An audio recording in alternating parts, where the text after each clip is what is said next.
So as I stress, all very good humour, but that wasn't the case last night when there was a pitch invasion following Nottingham Forest's game against Sheffield United. And for the second night, somewhat jubilant scenes were tarnished after Billy Sharp of Sheffield United was seen to be attacked during a pitch invasion. I stress a man has now been arrested on suspicion of assault. But Trevor and Simon back in London. Trevor, it begs a question, and Simon, actually, I'll put this to you. Yeah.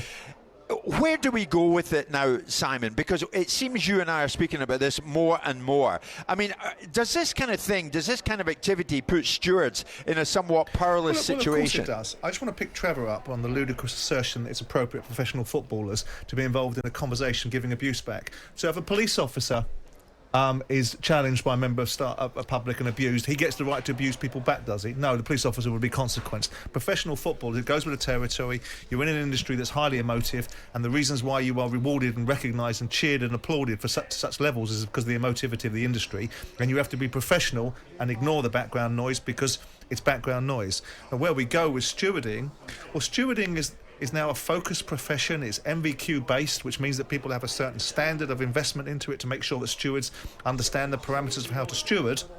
The bottom line is, on unique games like this, what do? Do you bring in an enormous police force to run alongside the stewards knowing what's coming? Do you have stupid idiot pundits in the dugout, in the gantry, celebrating all those fans going on the pitch and saying how wonderful it is for them? Or perhaps they should be condemning it and saying, look, people should celebrate, but it's less than ideal because these circumstances can bring out flashpoints. But because they're so wrapped up in the circumstances and not thinking about the reality of what this looks like and what it could become, it really is. It's not a football problem, it's a society problem, because there's a societal belief that people are entitled to do what they want when they want. And it's now manifesting itself in an outlet, which is football stadiums.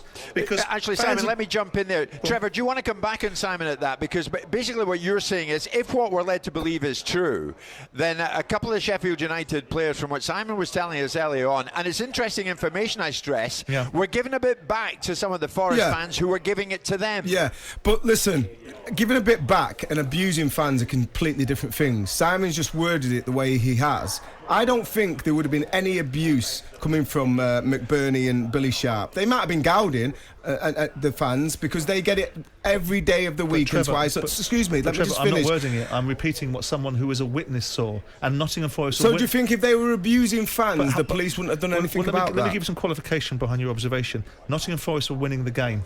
Nottingham Forest were in great nick. Their fans were not antagonised or in a situation where they were nervous. They were in a happy frame of mind because this game was being won 2-0 on aggregate. The Sheffield United players were turning around to the Nottingham Forest fans and goading and be careful what you say there, because if you're saying abusing, that is a slanderous term. I'm repeating observations made to me by an eyewitness, and it's got nothing to do with slander.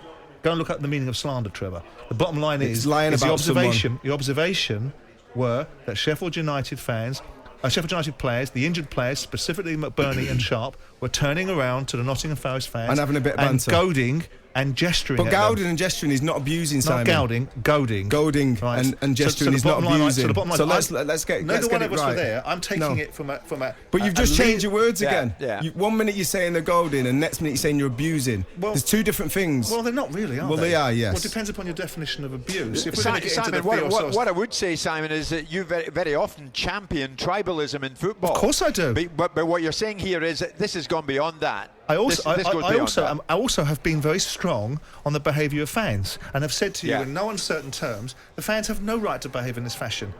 The professional footballers have no business, besides the nonsense that Trevor wants to trot out, which is one dimension about what football is entitled to be turning round and goading fans because they get some abuse. It goes with the territory. It goes with the territory of being a police officer. It's a tragedy that society operates that way. They are the professional footballer. The fan is the person wrapped in emotivity that pays to watch the game.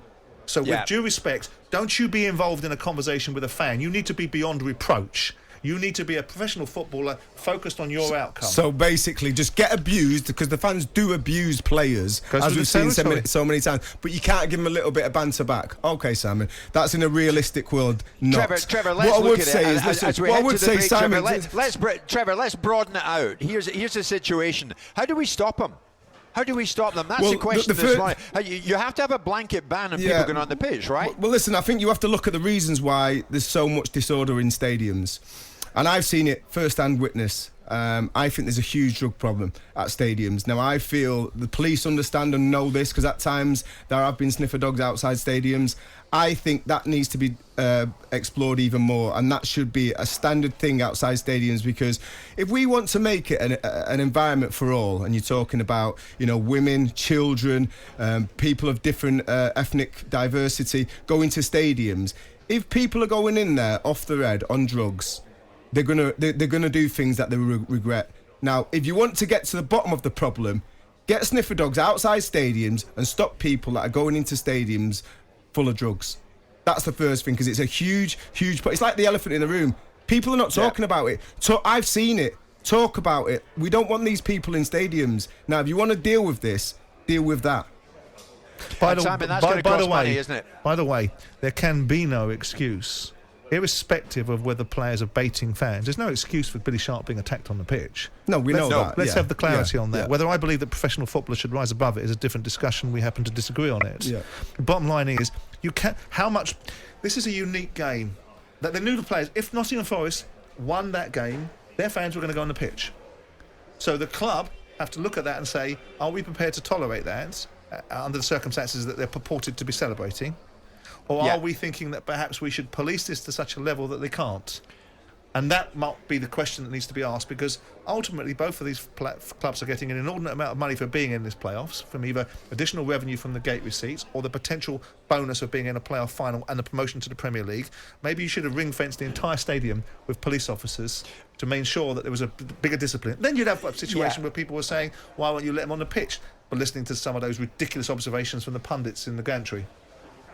Simon, I think we are talking about a blanket ban, because I can't see any other way around it. One man we know will be having conversations about this morning will be the Forest chairman, a man I know well, Nicholas Randall, QC. So, I mean, I would have thought, Simon, he will have to turn his attention to this, because scenes like we saw last night are being repeated in the game, and we can't afford to have them repeated. Jim White and Simon Jordan. Monday to Friday mornings from 10 on AM, on DAB, via the talkSPORT app and on your smart speaker. talkSPORT.